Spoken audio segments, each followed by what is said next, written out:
Meron ka bang isang comment na nabasa na talagang parang Meron. parang nasaktan ka, na meron parang doon. dinamdam mo talaga. Meron ganun. Meron. Hindi mo talaga iwasan talaga yung ganun eh. Hindi.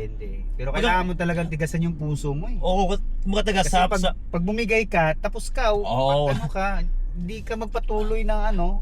kumbaga talaga Kailangan- pag pinasok mo yung ganung trabaho pag vlog, kumbaga parang Expected mo na na may mga masasakit na salita na Oo. ibabato sa'yo dahil hindi natin kontrolado ang komento ng ibang tao. Oo, tama. Kasi kumbaga parang pag nag-vlog ka talaga, para kang bukas na libro. Kumbaga babatuhin ka ng kung ano-ano, sisirain ang loob mo, mumurahin ka, di ba? Ang dami matatanggap na pangit na komento hanggang sa darating sa punto na parang gusto mong tigilan yung ginagawa mo. Oo, ako rin. Ganun. May time na ganyan, ayoko na, sakit, parang ganon. Pero hindi eh. Oo, Ikaw hindi. Bakit ba? Sino ba sila? kaya nga, tama. Sila ba bumubuhay sa akin? Hindi. Oh, so Kaya kumbaga, siyempre, kumbaga parang pero okay na rin may basher. lahat talaga meron. Kumbaga parang ang isip mo na lang kung bakit mo ginawa yung pagba-vlog. Ano yung gusto mo niya sa buhay mo, di ba? O kumbaga parang marami din nababago ang buhay sa pagba-vlog dahil sinuswerte. Hindi lahat. Hindi lahat ha. Hindi lahat naging successful sa Pero pagbablog. kumbaga parang ang ano nga doon, wag kang titigil talaga kasi iba kasi pag akala nila pag nag-vlog, Yayaman yayaman agad, pag nag-monetize, yayaman agad. Tas Pag naka-million views, yayaman agad. Yayaman na nga. Hindi, pag naka-million views ka, tuloy-tuloy mo pa dahil hindi Tsaka marami ka pang tsaka gusto ko sabihin sa mga iba, kasi akala niya pagka million followers ka, million followers. million din ang kinikita mo. Hindi Pag po naka-million views ka, million din kikitahin. Hindi po ganun yun. Kailangan mo mag-grind na mag-grind, Oo. tuloy-tuloy yan. Huwag kang titigil kasi pag titigil ka, titigil ang earnings ng videos mo. Wala. Lalo na ngayon, dami ng vlogger, no? Dami kalaban. O bakit nga pala ikaw nag-vlog? Anong dahilan? Dati Sa akin talaga, syempre. nag-drive ka lang eh. Oo, sa akin kasi Ano doon, yung pinakadahilan? ang ano talaga nun, sa awareness kasi gusto ko talagang gusto ko talagang kasi nakita ko na parang hindi talaga tawag doon, hindi aware ng mga tao sa kondisyon na meron ako. Yun. Gusto kong parang magbukas ng ng kaalaman sa marami. Pero hindi ko talaga expect na ganun mangyayari sa akin, na dito dadalhin, na marami magiging kaibigan, marami makikilala, na ganun na hanggang sa ibang malayong lugar ay ano yung ginagawa ko. Teka lang muna pala, yung mga bagong followers ko dyan na kung sa mga hindi nakakilala kay Marlon Tourette Vlog, si Marlon po ay isang kaibigan ko na merong Tourette syndrome, kung alam niyo yun. Oo, Ano ba yung Tourette syndrome? Yan, ito yung nakita sa akin, yung mga kinikilos ko, mga involuntary movement ako. Minsan pagkakamali nila akong gumagamit ng bawal na gamot. Yan. Yung isa sa mga lagi kinokomento nila na naka-drugs ako. Ganun yung mga basing sa'yo dati. Pero yun, kumbaga parang sanay na ako doon. Kasi nga, kumbaga parang nung pasok yung trabaho to, kumbaga parang iano ko yung mukha ko sa publiko. Talagang talaga, hindi tayo mawala yun na may mambash sa'yo. Pero hindi porket basher baga magpahabagsak sa'yo. Minsan nga, yung basher pa magpapasikat sa'yo. Yun. Ito yan. Kaya kapag nag-uusapan ka, di ba? Mas trending ka. Oo, mas motive na magte-trending ka. Kaya sa mga bagong mapasok sa mundo ng pagbablog, natural na huwag kayong panghinaan ng loob kasi kung ititigil yung ginagawa nyo, parang sasabihin sa sarili nyo na sila yung nanalo. Yung mga basher, parang pinatunayan nyo, parang sinabi nyo din na talagang hindi kayo hindi nyo kaya ginagawa nyo. Parang mas parang naniwala kayo sa sinasabi nila. No? Samantalang ikaw yan. Dapat ikaw yung mismo sa sarili mo, alam ko yung kaya mo, kung yung magagawa mo, di ba? Kaya ko yan bakit ba? So, yun yung dahilan kung bakit ka nag-vlog.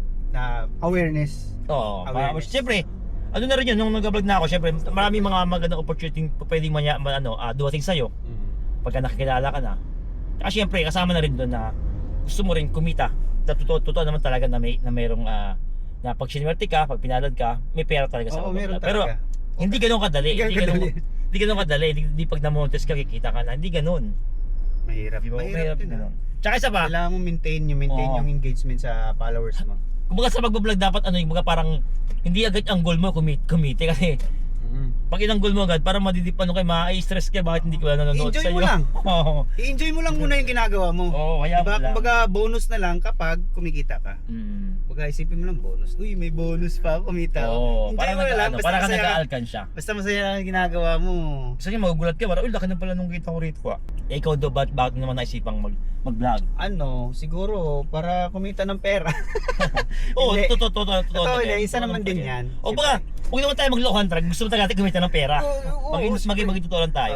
Ang isa sa pinaka number one talaga na kaya ako nag-vlog kay gusto kong matakasan yung yung lungkot na naranasan ko, yung anxiety at saka tawag doon, anxiety, panic attack kasi meron ako siya nun. So yun, nililibang ko lang yung sarili ko, dinadivert ko yung utak ko, yung takot ko sa isip ko para magpasaya na lang ng tao at yun, naging masaya rin naman ako sa ginagawa ko, nag-enjoy ako kaya nalagpasan ko yung takot na nakatatak sa utak ko. So yun, isa sa ano, bonus kumita, di ba? So hindi ganun kadali rin. Marami ring mga pagsubok, marami ring mga ano sa may mga bashing ganyan kasama yan. At ngayon ito tuloy-tuloy pa rin. Hindi pwedeng tumigil. Hindi pwedeng tumigil. Kailangan tuloy-tuloy. Kaya tsaka ganun mo talaga, kailangan mo talaga labanan yung takot mo eh. Kasi pag hindi mo nilabanan yung takot mo, talagang ano ka, habang buhay ka matatakot sa buhay mo. Diba? Ganda nun ah. Dapat nang labanan. Isa sa pinakamalaking challenge sa buhay mo yun na labanan mo yung takot mo. Para makaano ka, para move forward ka. Maka-move forward. Kasi pag hanggat meron kang takot. Kasi minsan Nag-aalangan ka eh. Natatakot tayong parang Sumubo. Kasi parang yung minsan nag-aalangan tayo nagdadalo isip tayo subukan yung bagay kasi naunahan tayo ng takot na kasi baka ganito, baka ganyan. Hindi pa kasi susubukan. Subukan mo nang malaman mo. Subukan mo muna. Di kung magkamali.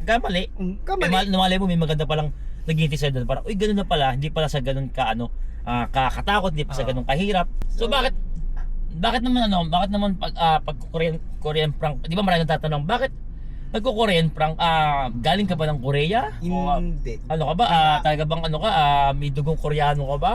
Bakit Korean prank ang naisip mong gawin? Simula nung nagkaroon ako ng panic attack anxiety, ayaw ko na mag-drive. Sabi ko ayoko na mag-drive kasi habang nakaupo ako hawak manibela, nakabahan ako, nagpa-panic attack ako. So kailangan ko maghanap ng ibang trabaho. So yun, nakita ko sa Facebook, Korea, factory worker. So may mataas ang sahod. So yun, doon ako nag-go. Sabi ko mag-aaral ako ng Korean language. Habang nag-aaral ako ng Korean language, nalilibang ako, nag-i-enjoy ako sa ginagawa ko. At nung nahaluan ko na ng Korean prank, ayun. Mas maganda to, mas masaya. Kaya grabe, di ko akalain na nalagpasan ko yung panic attack na yun. Masaya rin.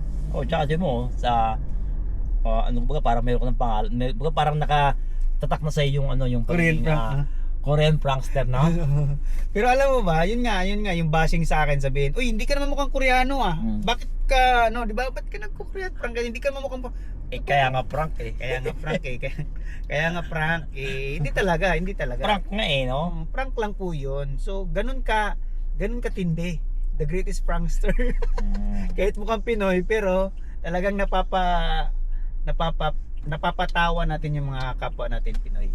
So, no need to go to abroad.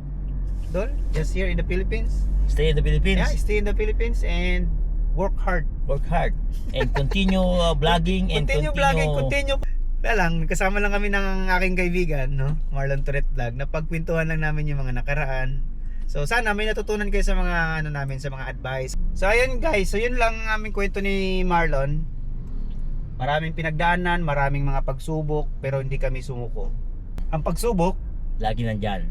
ang pagsuko, Nasa sa iyan. Kung susuko ka. kung magpatuloy ka, Mas maganda, may magandang resulta. Kung susuko ka, alam mo na, tapos ka na.